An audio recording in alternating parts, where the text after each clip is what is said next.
শুভ দোল পূর্ণিমাতে রাধাকৃষ্ণ গোপালকে কিভাবে সাজালাম, আর তার সঙ্গে থাকবে পুজো সম্পর্কে কিছু কথা, কোথা থেকে আমি ড্রেস বানাই, কি করলাম না করলাম, পুরোটাই ডিটেলসে শেয়ার করব তোমাদের সাথে। তো তার আগে শুভ দোল পূর্ণিমার প্রীতি শুভেচ্ছা আন্তরিক অভিনন্দন। তোমরা দেখলে আমি মোটামুটি সাজিয়েছি, আর ওখানে যে একটা ছোট্ট রঙ্গোলি করা ছিল সেটা আমার মেয়ে প্রত্যেক বছরই করে, এবারও করেছে, হ্যাপি হোলি বলে লেখা আছে ওটা।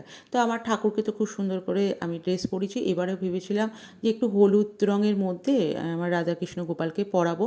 তো আমার ড্রেস ডিজাইনার থেকে তো প্রচুর ড্রেস কালেকশন করা থাকে, তো সেখান থেকে খুঁজতে খুঁজতে মনে হলো এই ড্রেসটাই পারফেক্ট। আর এখানে যে গোলাপ ফুলগুলো রাখা আছে সেটা কিন্তু আমার গাছের, আজকে ফুটেছে তিনটে, মানে তিনজনের জন্য, গোপাল রাধাকৃষ্ণ, আর কিছু অন্য গোলাপও ফুটেছে, সেগুলো দিয়ে লাস্ট পর্যন্ত দেখতে হয় আমি কি করলাম। যাই হোক, আমি এখানে আলাদা আলাদাভাবে আবির রাখলাম, আবির দিয়ে ওখানে দেখো সুখশালী যে পাক থাকে না রাধাকৃষ্ণের, সেটা ওখানে রয়েছে। তো এখানে একটুকুনি মানে রং পিচকারি যেটা, ওটাও দিয়েছি। তো এইভাবে আমার পুরো সাজটা কমপ্লিট হলো। তারপরে তো এবার পরপর তোমাদের দেখাতে থাকবো যে আমি কি করলাম।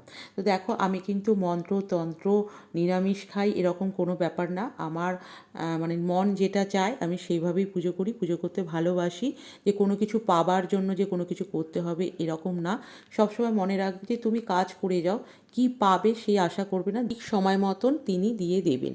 তো বলে না, বিশ্বাসে মিলায় বস্তু তর্কে বহু দূর।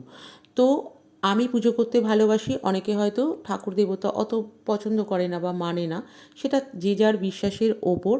আর একটা কথা, আমাদের যে মানে মেডিটেশন বলো ধ্যান বলো, এগুলো তো করার সময় পাই না, আর দৈনন্দিন জীবনে করে হওয়া সবার হয় না। তো তাই জন্য যদি পুজো করে না, পুজো ওই মেডিটেশনের কাজ করে, মানে মনটা শান্ত করা, নেগেটিভ এনার্জি দূর করা, এগুলো কিন্তু পুজোর মাধ্যমে কিন্তু হয়। আমি এটা মানি, তাই তোমাদের সঙ্গে শেয়ার করলাম। শুনেছি নাকি ভোগ দর্শন করা তোমার করলে নাকি দুর্ভোগ কাটে, তাই তোমাদের ভোগটাও দর্শন করে দিলাম। এবার আমি একে একে আরতি করতে থাকবো, তোমরা পুরোটা দেখতে থাকো। পুজো করলে একটা পজিটিভ ভাইবস পাওয়া যায়, মানে আমাদের মনকে কিন্তু অনেক কিছু নেগেটিভ চিন্তাভাবনা, নেগেটিভ কথাবার্তা, কোনো কিছু নিয়ে একঘেয়েমি চিন্তা করা, এগুলো কিন্তু পুজোর মাধ্যমে আমাদের একটা মেডিটেশনের কাজ হয়। এইটা একটা ধুনো ধূপ কোণের মতো হয়। আমি কিন্তু ওর মধ্যে কর্পূর দিয়ে এইভাবে আরতি করি। এতে কি হয়, কর্পূরে নেগেটিভ যে আমাদের জিনিসগুলো থাকে, কর্পূরে কিন্তু সেটা চলে যায়। তার সঙ্গে এই ধুনো ধূপের একটা সুগন্ধি, এবং ধুনোতেও কিন্তু অনেক নেগেটিভ যেগুলো আমাদের মানে প্রত্যেকটা বাড়ির ভেতর থাকে বা বাইরে থাকে, সেগুলো চলে যায়। আর আমি ঘি প্রদীপ কিন্তু প্রত্যেকটা বিশেষ দিনে আরতি করি, আমার খুব ভালো লাগে। এই প্রদীপটা আমি আলাদা করেই কিনে রেখেছি ঘি প্রদীপ আরতি করব বলে।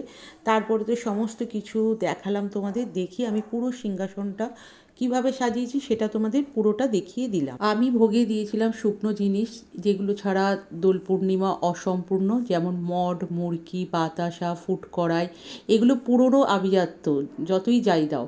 আর ফল মিষ্টি এগুলো কিনে এনেই দিই। কৃষ্ণের চরণের ওখানে সুখশালী রাখা আছে, এবার আমি সুখশালীর ব্রতকথা পড়বো, তোমরা শুনতে থাকো। বৃন্দাবন বিলাসিতে রাই আমাদের, রাই আমাদের, রাই আমাদের, আমার রাই, রাই আমাদের, সুখ বলে আমার কৃষ্ণ মদন মোহন, শাড়ি বলে আমার রাধা বামের যতক্ষণ, নইলে শুধুই মদন, সুখ বলে আমার কৃষ্ণ গিরি ধরেছিল, শাড়ি বলে আমার রাধা শক্তি সঞ্চারিল, নইলে পারবে কেন, সুখ বলে আমার কৃষ্ণ মাতার ময়ূর পাকা, শাড়ি বলে আমার রাধা নামটি তাতে লেখা। তারপর সবাই একে একে আবির দিলাম, চরণে, মুখে, গালে। আমার বর দেখো এখানে দিচ্ছে। আর এটা হলো আমার মেয়ে, এনাকে নিয়ে এসেছিলো মেলা থেকে, 1 বছর হয়েছে এনার বয়স, আমাদের বাড়িতে এসেছে। কি কিউট লাগছে না? দেখো ওকে কীরকম মেয়ে বলছে, তোমরা শোনো। এই দেখো, ওকে দেখো, নাকে মুখে মেখে বসে আছে। সবাই আবির দিলাম, তারপরে দেখো উপর থেকে আবির যত পারলো আমার বর ছড়িয়ে সবাইকে মাখালো। এবার আমি দিলাম। কৃষ্ণায় বাসুদেবায় হরে পরমাত্মনে পরতঃ কৃষ্ণাশায় গোবিন্দায় নমো নমঃ। হরে কৃষ্ণ, হরি বল, রাধে রাধে। প্রথমে আবির ফুল দিয়ে চরণে, গোপাল রাধাকৃষ্ণের চরণে দিলাম, তারপরে অঙ্গে, গালে ফুল দিয়ে দিয়ে চারদিকে ছিটিয়ে দিলাম সুন্দর করে।